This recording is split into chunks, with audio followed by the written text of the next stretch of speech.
All right, so we're gonna make our crepes now. Here's our batter, and I have it fitted with a 2-ounce ladle. I'm gonna use a little shy of 2 ounces for this size pan. We've got about a 8-inch saute pan. I'm gonna take a very small amount of butter just to get it started. You don't necessarily have to do this every time, but you can if you want. And then I'm going to take about this much, and I'm gonna hold the pan in my left hand while I pour with my right hand. And then I will tilt the pan as I pour and keep tilting until it's evenly coated, and then I place down on the heat. I have the heat on about medium high, and you can see how the edges start to pull away naturally right here like that. I really don't have to do much, and that's because I'm using a nonstick and I have the heat properly. And I have a tiny bit of butter. So it really doesn't take very long. The first side you can actually leave longer if you want it to brown. Some people like it brown, some people don't. It really doesn't matter. You want to flip up underneath and use your spatula to help you turn it all the way over. You can use your fingers as well, whatever you're more comfortable with. And the second side only needs about 15-30 seconds maximum. You can see how it easily moves around in the pan.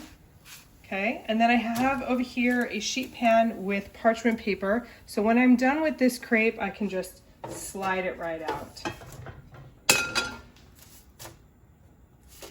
Like that. So we'll do another one. Again, it has enough residual butter. I don't need any more butter in the second half. Then I'm going to place it here, twist gently and evenly at the same time. If you happen to get little spots like that, no big deal, go the other way. And if it still remains, just take a tiny bit of batter and fill in the spot. That's the easiest way to fix that. Let it sit. You can see it really removes itself fairly quickly, but we do want this to be fully cooked.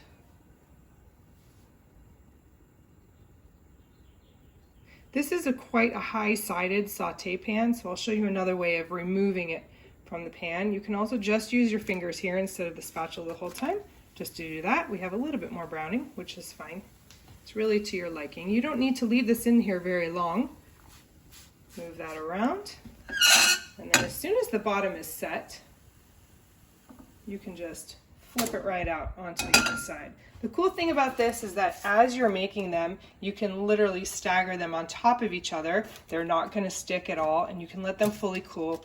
When they're done and you have about 6 to 12 of them, if you don't want to use them all right away and you want to freeze them, you can just place them all on top of each other in stacks, wrap them in plastic wrap, in a Ziploc bag, flat in your freezer, take them out whenever you want them. Once they've thawed, you're going to take it again, pretend this is the one that's from the freezer. It will be pretty firm. You just place it right back into a warm pan, give it a good flip, maybe 10 seconds on each side, and it will be as good as you made it fresh.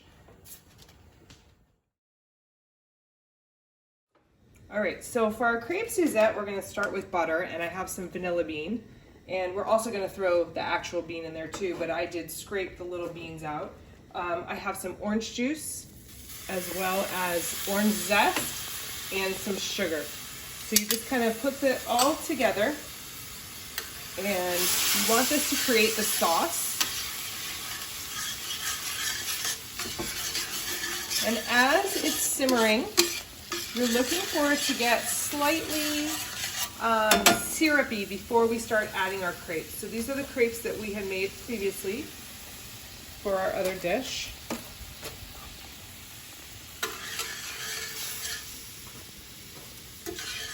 And we're going to layer the crepes in there one at a time, placing them in the sauce. All right, so you can see that the syrup is starting to form. It's starting to bubble, and I can adjust the heat a little bit so that I have a little more time to work with my crepes in the sauce. I'm going to take one crepe at a time, place it in the sauce, flip it over, and then flip it in half and in half again. And so you create like a triangle, and it has now absorbed sauce into and on all parts of the crepe. So we're embedding that inside the crepe as well. While the sauce is on, so it keeps reducing, you want to make sure there's plenty of sauce to go around. So you can see also the size of the pan that I'm using. There's plenty of surface area to be able to work my crepes while I am placing them in the sauce. Move some more to this side. I'm going to put our last crepe in. Flip that over. I find tongs is the easiest. It's like an extension of my finger. It's way too hot to touch with my fingers. Okay, and so then we're going to place this here. There's just enough sauce there. And the last thing we're going to do, I'm going to turn this back on high so that we're going to add our Grand Marnier and then light it on fire. Give it a little shake of the pan to make sure that the alcohol burns all the way off. And you can see the sauce is still simmering away. And now the alcohol has burned off and we're ready to serve. Go. So now we're ready to serve. You want to take your crepes, place them on your plate. 2 per serving is perfect. We don't need the vanilla bean there. And then don't forget to add some of that extra sauce for good measure. It's so delicious, and you can see the specks of vanilla beans in there. That's extra special. So don't skimp on the vanilla bean if you have that.